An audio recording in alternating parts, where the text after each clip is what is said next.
పాలస్తీనా మిలిటెంట్లు Hamas వద్ద ఇజ్రాయెల్కు చెందిన సుమారు 100కు పైనే ఇజ్రాయిల్ బందీలు ఇప్పటికీ మగ్గుతున్నారు.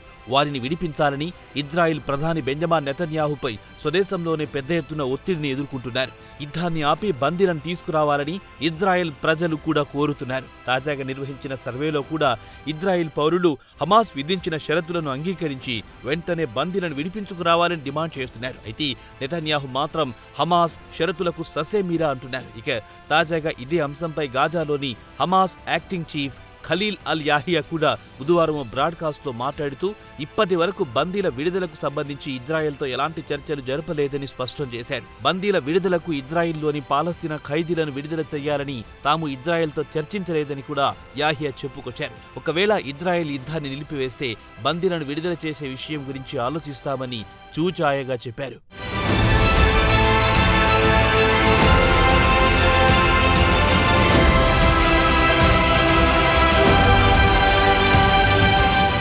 యుద్ధం ముగిసే వరకు ఇటు బందీలు అటు ఖైదీల మార్పిడి జరగదని అల్ అక్స్ టెలివిజన్ ఛానల్కి ఇచ్చిన ఇంటర్వ్యూలో స్పష్టం చేశారు. ప్రస్తుతం తమ గ్రూప్ ప్రధాన ఉద్దేశం మాత్రం యుద్ధాన్ని నిలువరించడమేనని యాహియా వివరించారు. ఇక ఇజ్రాయెల్ దమనకాండ ఆపకపోతే తమ వద్ద ఉన్నది ఒకే ఒక ఆయుధం ఇజ్రాయిల్ బందీలు. వారిని కూడా బేషరతుగా విడుదల చేస్తే తాము పూర్తిగా ఇజ్రాయెల్కు లొంగిపోయినట్లవుతుందన్నారు యాహియా. ఇదిలా ఉండగా బుధవారం నాడు ఐక్యరాజ్య సమితిలో ఎలాంటి షరతులు లేకుండా శాశ్వతంగా గాజాలో కాల్పుల విరమణకు తీర్మానం చేయాలని అన్ని దేశాలు ముందుకొస్తే ఐక్యరాజ్య సమితిలో అమెరికా రాయబారి విటో చెప్పడంతో సమస్య మళ్లీ ముందుకొచ్చింది. కాల్పుల విరమణ తీర్మానాన్ని తిరస్కరించడంతో పాటు హమాస్ చేతిలో బందీలుగా ఉన్నవారిని వెంటనే విడుదల చేయాలని అమెరికా రాయబారి డిమాండ్ చేశారు.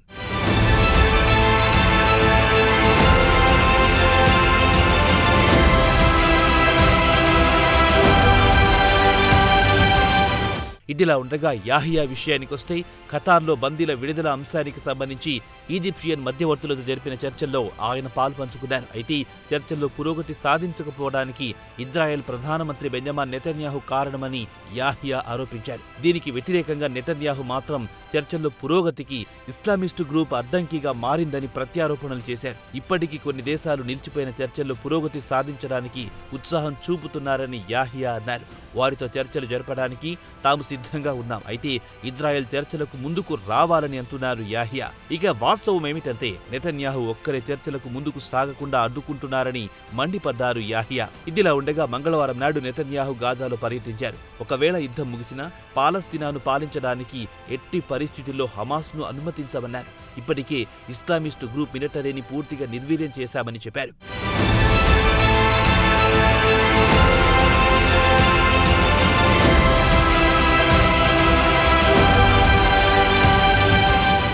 ఇదిలా ఉండగా నెతన్యాహు మాత్రం బందీలను విడిపించడానికి తాము శాయశక్తుల కృషి చేస్తున్నామన్నారు. ఇజ్రాయెల్కు చెందిన సుమారు 101 బందీలు తమ అంచనా ప్రకారం గాజాలో ఉన్నట్టు భావిస్తున్నామన్నారు. బందీల్లో ఒక్కొక్కరిని క్షేమంగా ఇంటికి చేర్పిస్తే వారికి $5 మిలియన్ రివార్డు ఇస్తామని ప్రకటించారు ఇజ్రాయెల్ ప్రధానమంత్రి. ఇక హమాస్ విషయానికొస్తే వీలైనంత త్వరగా యుద్ధానికి ముగింపు పలకాలని చూస్తోంది. అలాగే ఇజ్రాయిల్ జైల్లో మగ్గుతున్న పాలస్తీనా పౌరులను విడిపించుకోవాలని చూస్తోంది. బదులుగా ఇజ్రాయెల్ బందీలతో పాటు విదేశీ బందీలను విడుదల చేయాలనే ఆలోచనలో ఉంది. అయితే నెతన్యాహు మాత్రం హమాస్ను పూర్తిగా కూకటి వేళ్లతో పెకిలిస్తే కానీ యుద్ధాన్ని ముగించమని శపథం చేస్తున్నారు.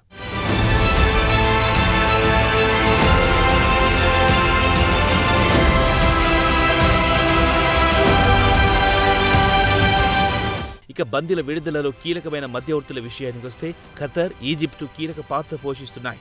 ఈ రెండు దేశాలకు చెందిన ప్రతినిధులు ఇటు హమాస్ అటు ఇజ్రాయెల్ను రెండు పార్టీలు సీరియస్గా దీనికి పరిష్కారం కనుగొనాలనే ఉద్దేశంతో ఉంటే తాము మధ్యవర్తిత్వానికి ముందుకొస్తామని చెప్పారు. ఈ నెల 19న ఖతర్ విదేశాంగ మంత్రిత్వ శాఖ అధికార ప్రతినిధి మాజెడ్ అల్ అన్సారీ మాట్లాడుతూ దోహాలోని హమాస్ పొలిటికల్ ఆఫీస్ శాశ్వతంగా మూసివేయలేదని చెప్పారు. అయితే ఈ నెల ప్రారంభంలో అమెరికా అధికారులు ఖతర్ నుంచి వెంటనే హమాస్ గ్రూప్ను వెళ్లగొట్టాలని ఆదేశించిందని వార్తలొచ్చాయి.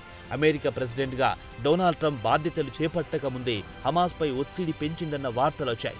ఇజ్రాయెల్తో కాల్పుల ఒప్పందానికి హమాస్ మిలిటెంట్లు అడ్డుపుల్లలు వేస్తున్నారని అమెరికా ఆగ్రహం వ్యక్తం చేసింది. ఖతర్పై ఒత్తిడి పెంచి దేశం నుంచి హమాస్ను పంపించేసిందని వార్తలొచ్చాయి.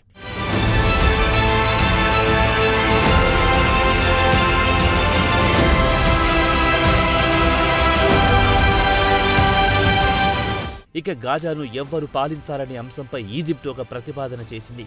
ఈ ప్రతిపాదనను హమాస్తో పాటు యాహియా స్వాగతించారు. ఒకవేళ యుద్ధం ముగిసిన తర్వాత హమాస్కు పోటీగా ఉన్న ఫతాతో కలిసి ప్రభుత్వం నడపడానికి ఫతా మూవ్మెంట్ ప్రెసిడెంట్ మహమ్మద్ అబ్బాస్ కూడా అంగీకరించారన్న వార్తలొచ్చాయి. అయితే ఇటు ఫతా అటు హమాస్ రెండు కలిసి గాజాను ఎలా పాలించుకోవాలో చర్చించుకుంటాయి. ఇప్పటి వరకు దీనిపై ఎలాంటి ఒప్పందం మాత్రం కుదరలేదు. అయితే గాజాను హమాస్ పాలించడానికి వీలేదని ఇజ్రాయెల్ తేల్చి చెప్పింది. అలాగే మహమ్మద్ అబ్బాస్ పైన కూడా తమకు నమ్మకం లేదని ఇజ్రాయెల్ అడ్డు తగులుతోంది.